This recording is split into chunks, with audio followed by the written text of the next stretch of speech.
Hey Braxton, okay, your printer is out of ink.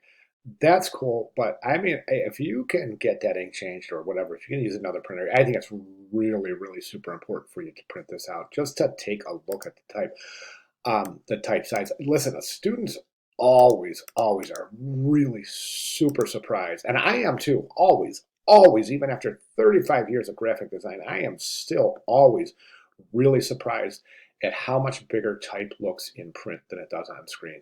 So whatever you can do, just get a way to print this out to take a look. The type is still really, really large. And I also want to make a couple of comments on hierarchy. So think of a newspaper when you think of typographic hierarchy. So the headline is always the biggest, right? Then the headline's a little small. Then the subhead's a little smaller than the headline. Then the body copy or the introduction is even smaller than that. And then the body copy is even smaller than that. So we need to kind of address that by doing this. So I think this relationship is pretty good. This might even, yeah, I think this is pretty good. What I would do is take that couples retreat, just move it a pixel or two closer to the headline to create a group there, to create a solid relationship between headline, subhead. Okay. Then what we're going to do is make sure that to increase this space a little bit. All right. And then this stuff all, again, has to be really reduced. It's so big. That text is so big. So this should be the biggest text. This should be visibly smaller than the headline. Subhead should be visibly smaller than the headline. The segue should be visibly smaller than the subhead, and the body copy should be visibly smaller than the segue.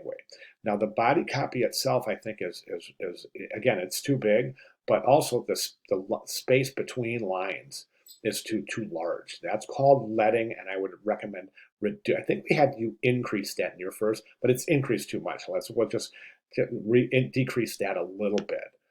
Okay, and then also the contact information is also, again, it's really, really large. So consider reducing the type size of that a little bit. Other than that, I think, yeah, and when you do, I'm really, really interested in your reaction because you're just going to see a really, really vast difference in the harmony associated by simple hierarchy of typography. And I know this isn't a typography class, but as you've noticed, I really try to take an opportunity teaching moments, as it were, every chance I get. That's why I'm covering typography in a digital imaging class, just in case you were wondering. So those are my recommendations. If you have any questions at all, please let me know. Thank you. Great job, by the way. Thank you very much.